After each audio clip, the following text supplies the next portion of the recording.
Pleasure to see you again. After a meditation like that, Joel often used to say, well, the class is over. And then he'd proceed to give us another splendid talk. And if you said that was a beautiful talk, he'd say, talk? What's that? I didn't make a talk. If you remember, we always wondered what he meant he hadn't made a talk or a lecture, until we learned that he wasn't speaking. We all want to reach that place where we are not living, let alone speaking, but rather where the self of the infinite is outwardly appearing as the action and thought of your outer being. When we are attuned to the One, we come out of the belief that the things of this world contain the key to happiness. And even now, some remain who think that if I attain certain things in this world, I have the key. And this is part of the mesmerism of the mind. We have now, so far, reached a few levels which are in the realm of the soul. The minute you become aware that there is no life in time, and then find the experience of that life which is not in time, you are in the realm of the soul. Now, in just about 4 or 5 weeks, you're going to have a new teacher. But it would be very nice if within these 4 or 5 weeks you found your real teacher. Some of you have. The only teacher is Christ. Christ is the world teacher. And Christ teaches from a different level than the human mind is prepared to receive. And so we have come now to a place where, to us, unless we are able to withdraw from the mechanical mind universe, the world of sensation, the world where always the mind and the senses are chattering about nothing, we do not purify sufficiently to dwell in the realm of soul, which alone receives from those levels above us which are often referred to as the 5th, the 6th, and the 7th plane, or the 5th, the 6th, and the 7th heaven. Only through your soul can you receive from these realms. And this, of course, entails discipline. And that is what we're going to do today. We want to arrive at that place in consciousness where the word abide has significance. Now, if I were to say to you, or you were to hear the inner Christ say, abide in me, you must remember that abiding first depends on establishing that something in which you can abide. You cannot abide in Christ consciousness if you haven't attained it. And a discipline is necessary to attain it.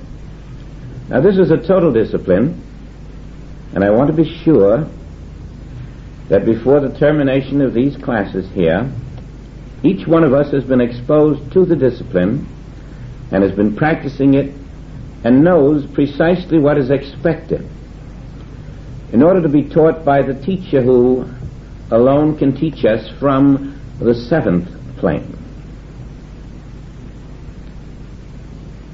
That discipline can never begin while you are still trying to attain something. As long as you are seeking something and wish to attain something, or are trying to get rid of something, you're not starting in the right place.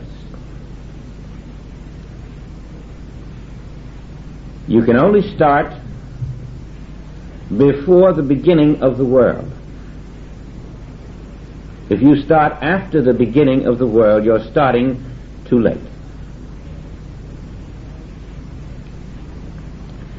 Before the world is yourself. And unless you start in yourself, where would you start? You would start at some arbitrary point in mind, and that would leave you in the mental universe. And then you try to climb the mountain. And you cannot climb the mountain because it isn't there. The spirit of your being is there.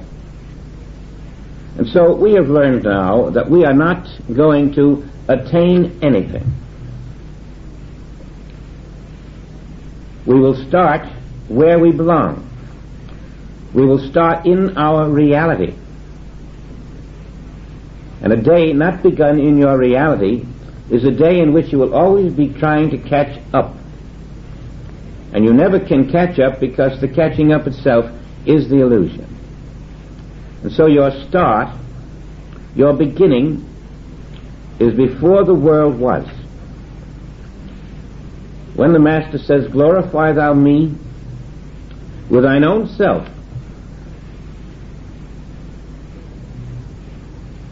in that self which you knew me to be before the world was, before the foundations of the world thou lovest me, we are being told that the self of you pre-existed this world, that the self of you must be lived in, and to abide in that self you must also accept that there is a life that you have been living as a human being, and even as one striving not to be a human being, a life which is not your life. In short, you must know who you are. You cannot begin from any other place. Who are you? And unless the answer is known clearly, you're going to begin out of the you that isn't. You might as well keep walking on a treadmill. We are not attaining perfection. We are not attaining spiritual awareness. We are not attaining anything until you have clearly established that you are the Spirit of God. You're going to spend your human lifespan trying to attain it. It cannot be attained. We go back to Moses. He has to teach the Hebrews. He doesn't know what to say. How shall he tell them he has authority?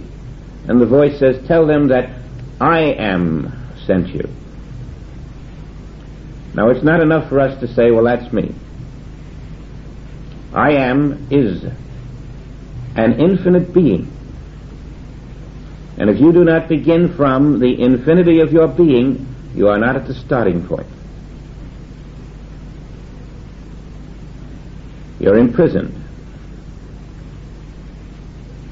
You're whirling around like a floating cork in time, in sensation, in ideas of the human sense mind. You never catch up. Today is the discipline of being that infinite being which I am.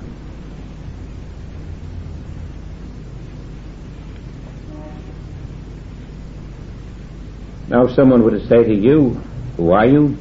and inwardly you were knowing, "I am the Christ," the next question is, are you living out of that center of gravity? Or are you living from another level? If you be the Christ, you cannot live in a world of time. There is no time in Christhood. And therefore you must be living in the eternal now.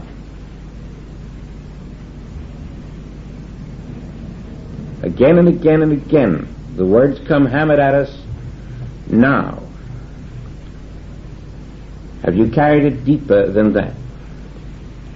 Why do they hammer the word now at us out of every corner of the Bible? You look at the sun in the sky. You say, there it is, and you're wrong. It's not there. You're looking at where it was. It was there 8 minutes ago. You're looking at a star in the sky, but you're not really. You're looking at where it was, sometimes thousands of years ago. You're always looking at the past and thinking it's the present. And in this world, wherever you look, You're looking at that which is the past and not the present. Today we want to learn that this world is the past. It is not the present. This world is yesterday. That is why we are constantly being told to live in the now, to tell us that this is not the now.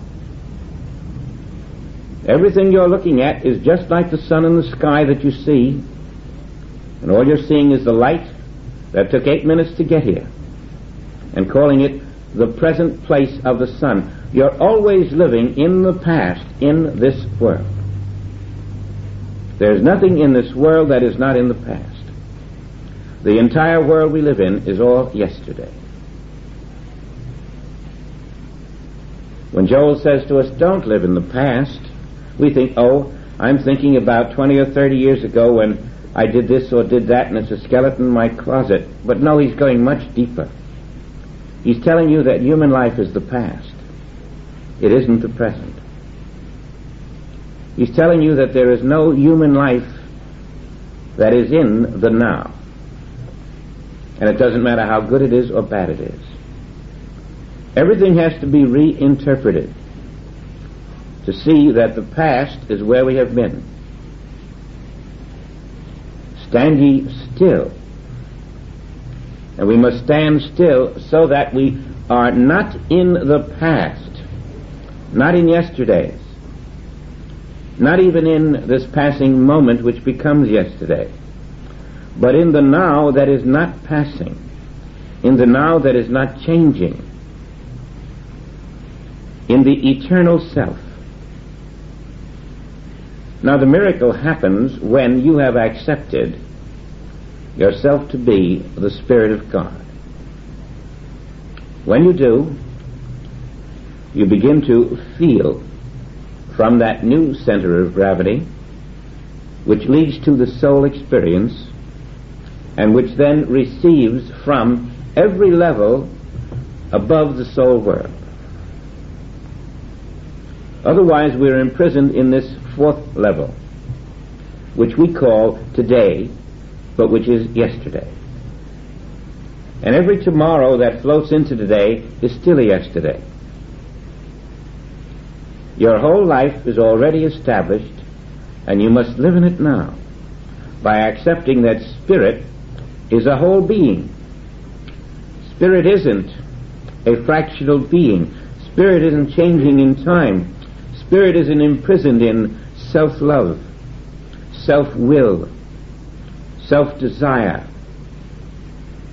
Spirit isn't in the human prisons of the mind. I am a whole spirit.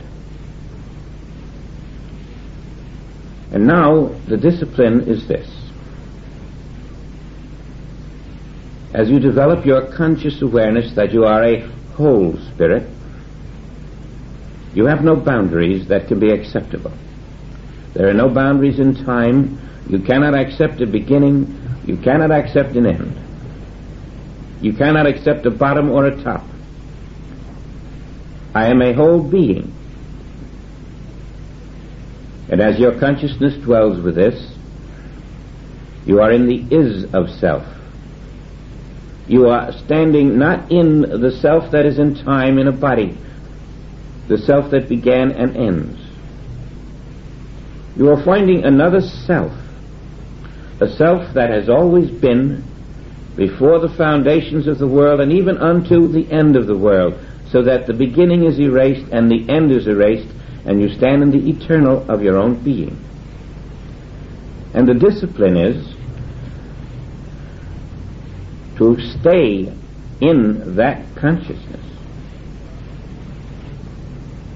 so that when you are in one self,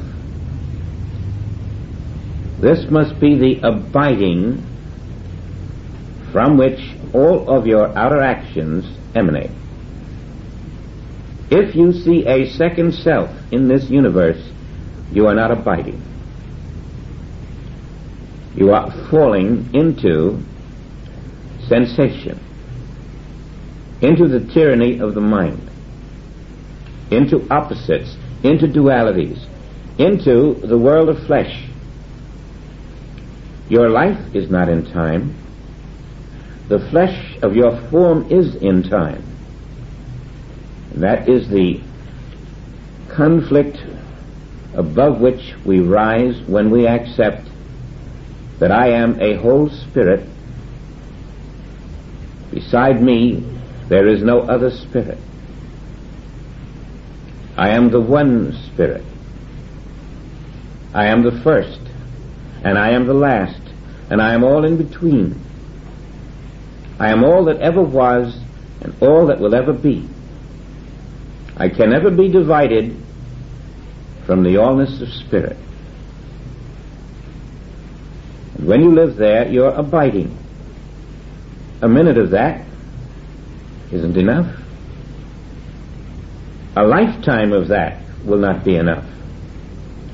We must abide in it until the soul opens and the mind can no longer dominate our lives. Now, the training in this is very difficult because you're going to identify people and they're not there. Only the wholeness of spirit is there, and wherever you go is you. The training is always that I must recognize myself as the invisible wholeness behind the visible world. And until you do that, the soul does not open and is not separated from the false sense of mind and senses.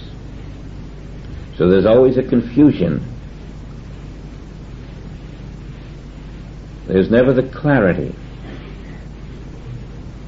There is no place where you are not.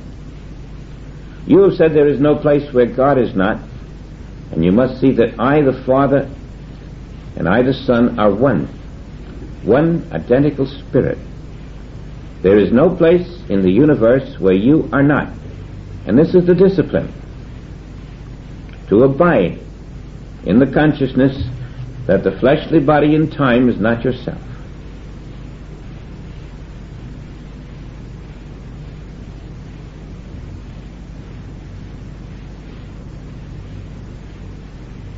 You are sowing and reaping at the same time. As you dwell in this consciousness, there is a movement of the soul within. And this becomes the outer movements of your visible life. The inner movement of the soul is totally independent of your physical body. The inner movement of your soul on all of the planes of existence above the human sense mind becomes the activity of the Holy Ghost.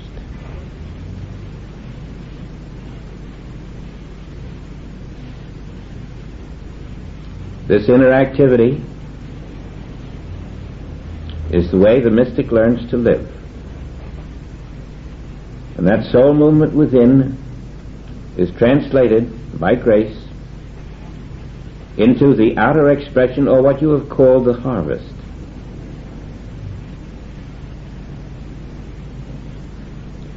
You are not in time, but that which you do within your soul becomes an expression visible in time. The added things. Now then, your discipline is to remain not in time, not in the visible, not as form, not in yesterday, not in the deadness of the past, which is the physical world which we are living in today, but to abide in the consciousness that the consciousness of God here is my consciousness now. I am doing nothing of myself.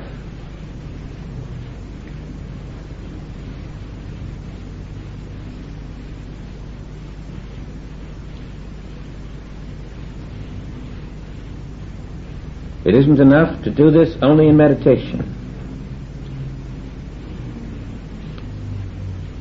That day is over. This is the consciousness we abide in, whether we're meditating or not meditating. Meditating is just to show you it's possible to abide in the consciousness that you are infinite being and no one else is there. And then you walk through the forms which you know are images in time, even your own form being an image in time, and you know that you are experiencing worlds that are not visible to human sense. You are the one, everywhere consciousness, undivided, and that becomes a living consciousness, a God consciousness. It is the eternal consciousness.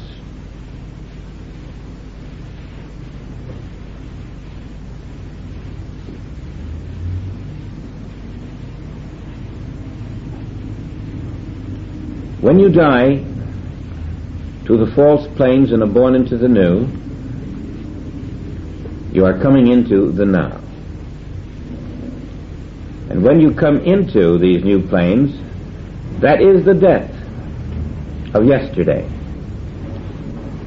That is the meaning of dying daily. Birth into a new plane is dying into an old plane. And unless you're dying to the old planes, you are rejecting identity. You are withholding the experience of identity. Now when someone says, "Who are you?" there's no answer required, because there is no one to ask you. There is only you. This comes to the finest point that only you exist. Behind the sun and the moon and the stars and the oceans and the water and the land and the people and the animals and the vegetation, only you exist. And it is all your invisible now.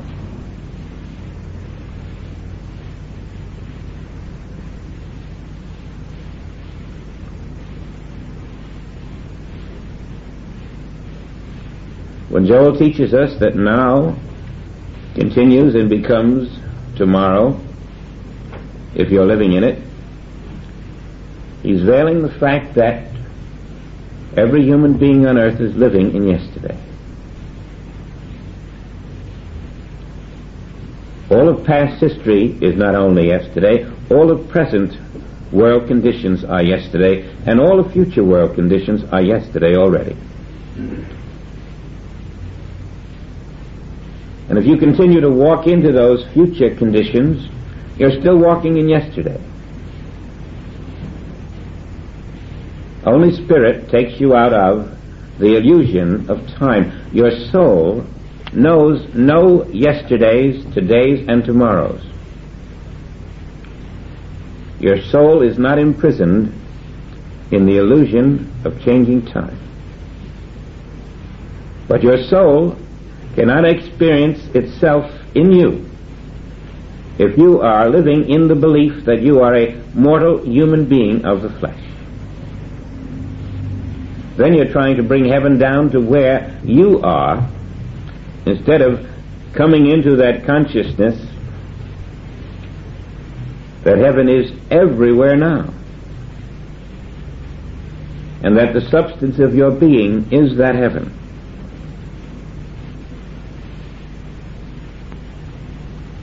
It's almost difficult to go through the Bible without it telling you again and again and again that mankind is living in a false sense of self, in a false world, in a false time. And the mind universe that we have lived in up to now is where we experience all of the good and the evil which we have been unable to shake off. The reason we couldn't shake it off is because we persisted in holding on to the belief that through my mind I can be free. Through my mind I can make progress. The purpose of truth in you is to come through first into the lower consciousness and then raise you up to the higher consciousness. where you are in no thought of truth whatsoever, where there are no human authorities, where the world teacher is the only teacher, and finally the identification that the world teacher is your being, yourself, the I that you are. Now you can't have 50 or 100 people who are living in I.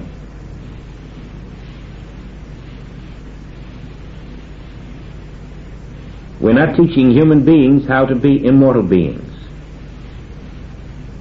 We're not teaching mortals that they can become immortal. There is only your being, and that being is where you must abide. There is no second being anywhere in the universe.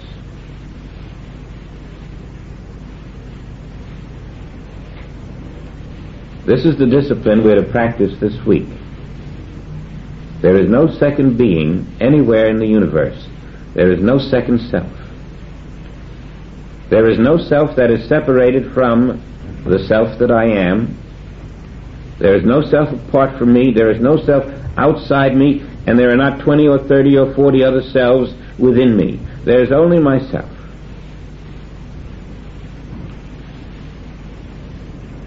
I am the self.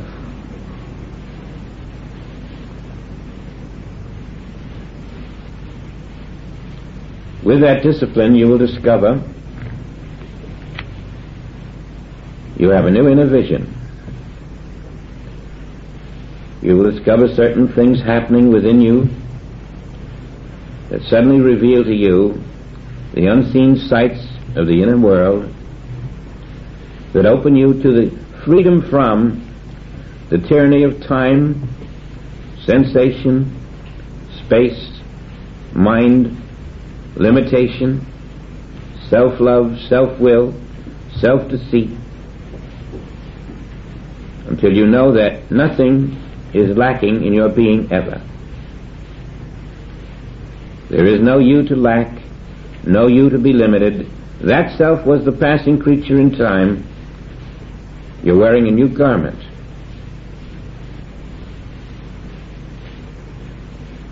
Now let's take the thought that this world is yesterday. This will be new to most of you. It will be still newer when you have a realization of it.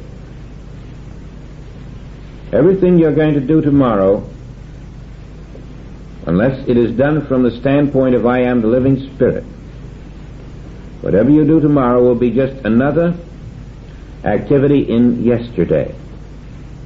And it will be just a matter of time before you realize it's in yesterday, because it will come past you and go into yesterday, and there you'll see it. But your tomorrows are yesterday right now, unless they are spiritual.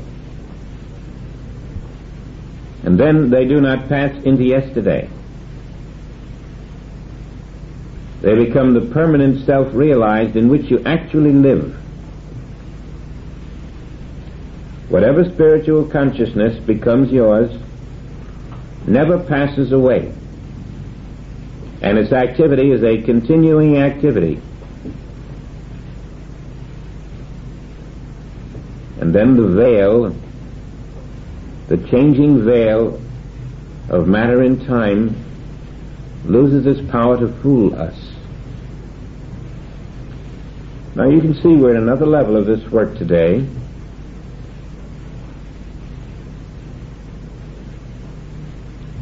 It's the level that you can't teach to people.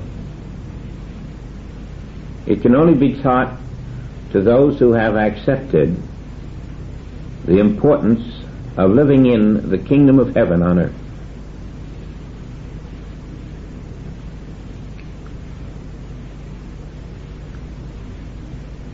It makes words so unnecessary, because the experience is different than all of the words you can put together.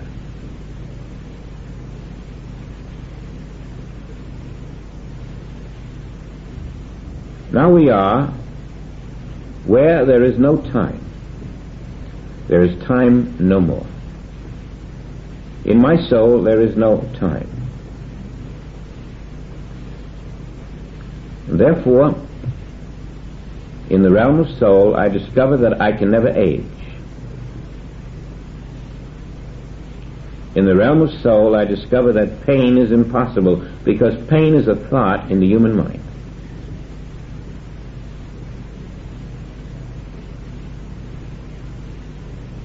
In my soul, I discover that I truly am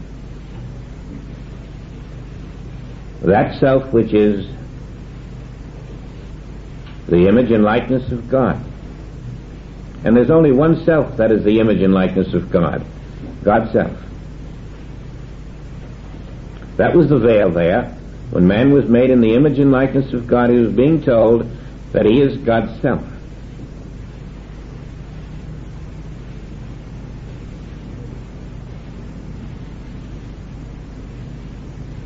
There is no time in the kingdom of heaven.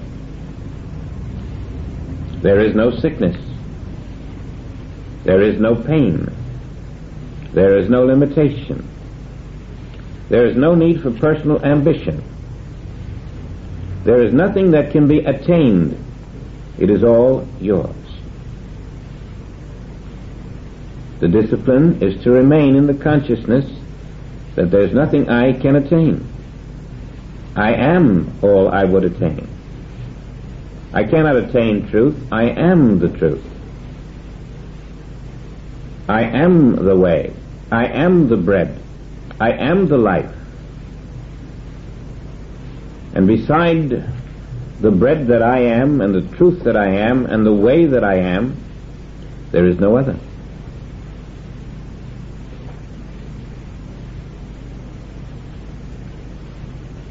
You can't find a shadow of thought when you're standing in soul in I am the only.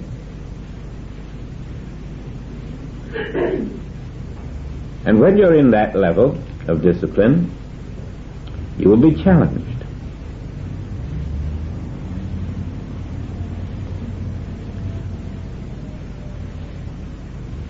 This world will say to you, things are happening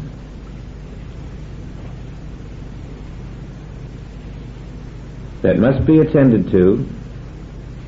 Things are happening in the world that must be improved. The tempter will be coming at you in the remnant of mind that still lingers, and the challenge is for you to not renounce the discipline of spiritual selfhood. Spiritual selfhood requires nothing in this world.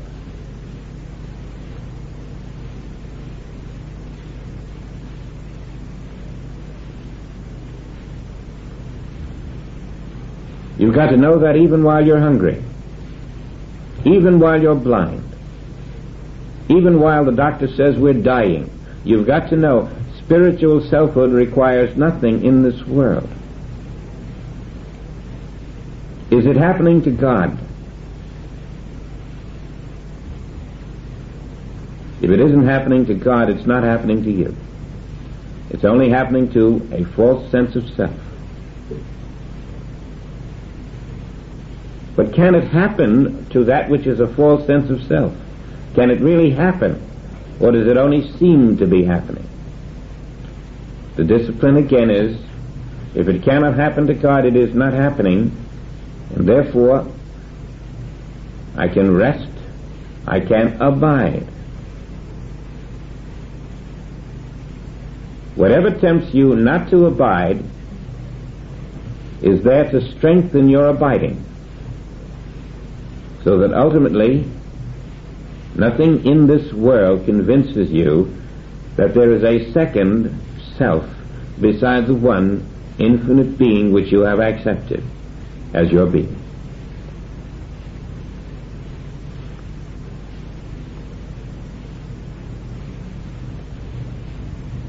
You will discover that until you are willing to practice along these lines, you are not providing a habitation for the Christ. The Christ will not enter the soul to teach, to lead, to guide, to feed. whoever is unwilling to rest in the one self I am.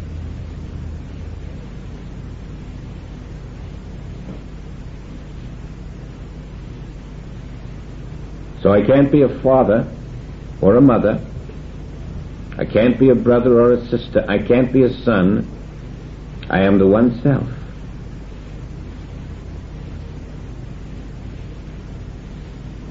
The moment I become anything else than the one self, I am separated from the self that I am.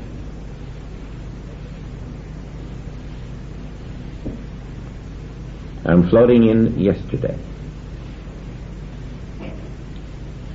There never was a time when the one self became fathers and mothers and sisters and brothers. It never happened. There never was a time when the one self was dead. There never will be a time when the one self will die. There will never be a time when the one self is needful of anything. Every need is fulfilled and present in the one self, and that self is yourself, and yourself is myself, and myself is yourself. If we have two of us, neither of us is where we belong.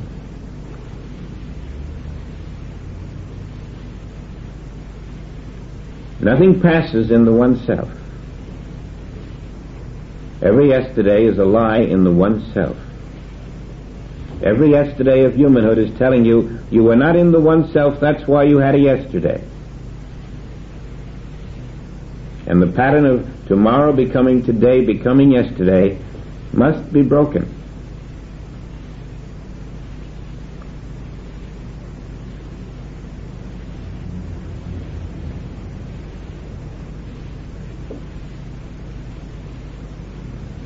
I live. In the one self is the meaning of I live, yet not I. Christ. The one self, invisible everywhere, is the infinite way. Christ is your garment of immortality. Christ is always now.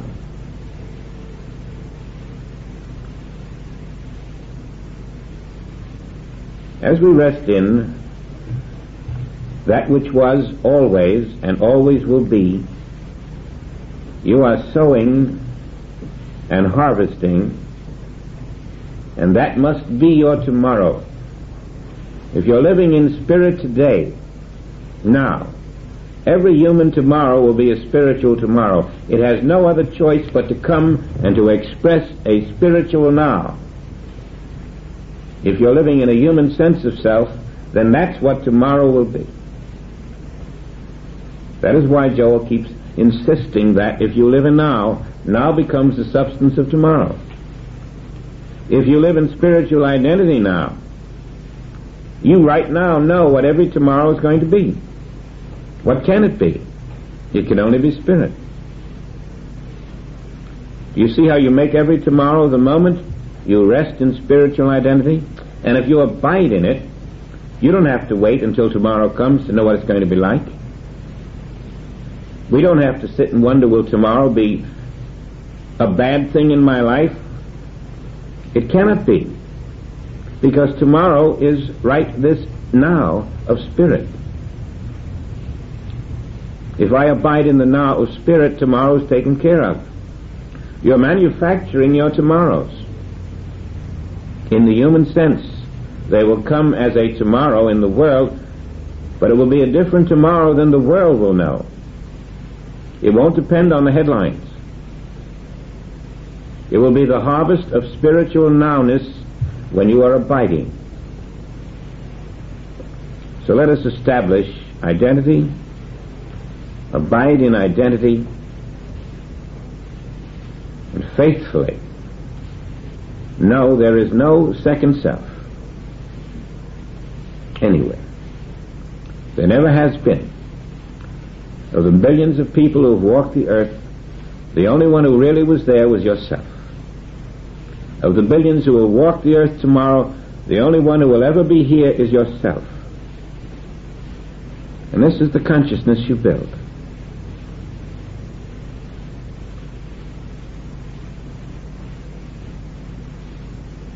The entire earth is just another outer appearance of your invisible self. Don't be afraid of the momentity of the scope and what appear to be great assumptions. You must go beyond what your mind knows. You cannot limit the universal self to your human mind. Possibilities we don't even know about will come forth as we dwell in the knowledge that I have no past and no future. Spirit has no future. Eternity has no future. Eternity already is, and it is I. You're standing in the middle of moving time and you're not moving with it.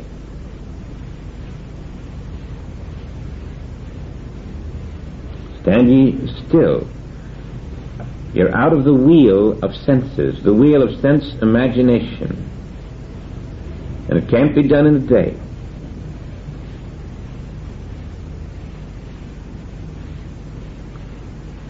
To practice the presence.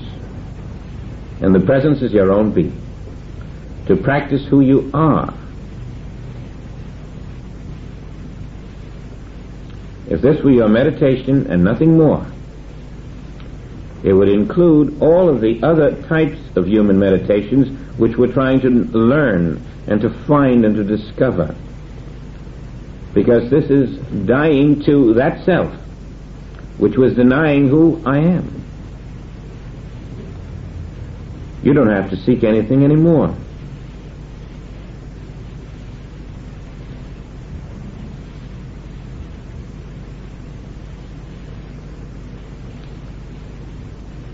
First, it may seem like you're letting the world teach you, enter your consciousness. That's good. And then you must know there is no world teacher other than myself.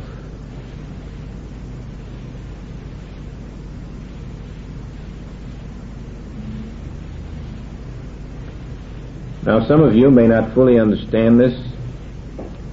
Some of you may find that you can't get to that place where you're disciplined to stand in one infinite being, I am. Well, pick up the phone and call me and we'll discuss it. Because it is essential that everyone know the meaning of being the infinite being.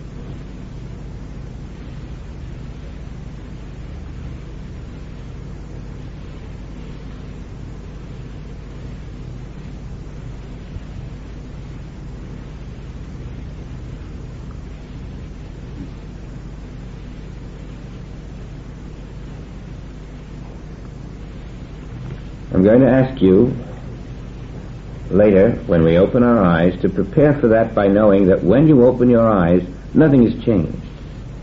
The fact that suddenly you see 40 or 50 or 60 people doesn't change that only yourself is present. And you must prepare for that before you go out into the world the same way. Before you go to your office or wherever you go, you must know that no one is there and no one is in between but your own being. You're always a form walking through your own infinite being, and your consciousness should be not on the form but on your infinite being. That's the new center of gravity you must live in order to open the soul.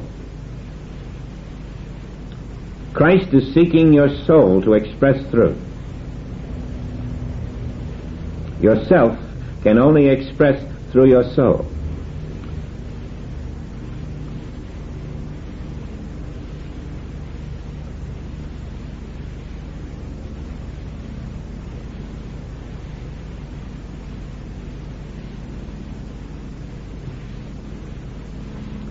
So when we open our eyes in a moment, Don't look with those eyes and let the senses fool you into believing that what you're seeing is another human being.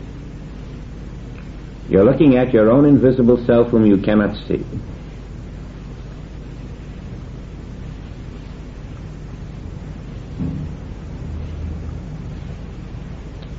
And so if you are frowning at your own invisible self, that doesn't make much sense, does it? If you are denying help to your own invisible self, that doesn't make much sense. If you are condemning your own invisible self or judging your own invisible self, you're really denying that that is your invisible self. And if right where you are, you still are imperfect, you are denying who you are, the invisible self. Everywhere you're looking, in the visible is your invisible self. To be perfect as your Father is to know this, to dwell in this. The only way I can be perfect is to know that I am the perfect invisible self. Everywhere. One invisible I.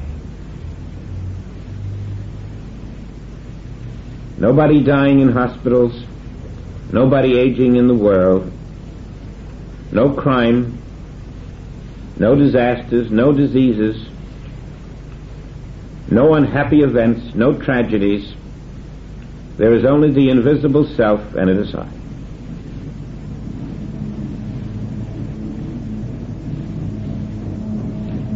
And then you're not in the mind universe, which knoweth not reality, which lingers in passing time. Now let's open our eyes and see if you can do that.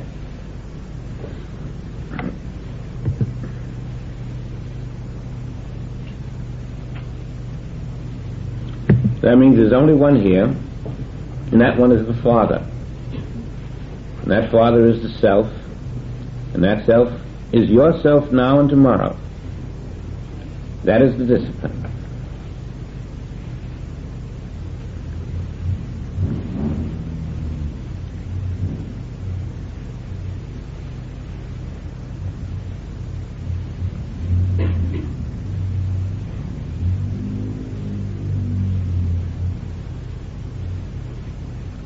Now the mind is going to enter to defile if you let it.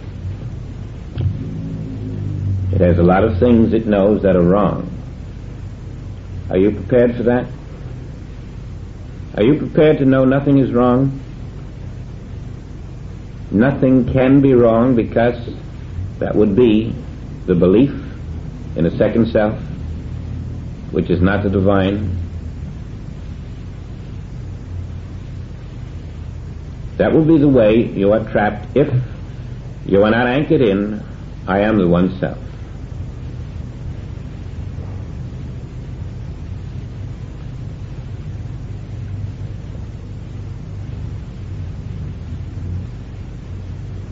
The mind has 100 different reasons to convince you that isn't true.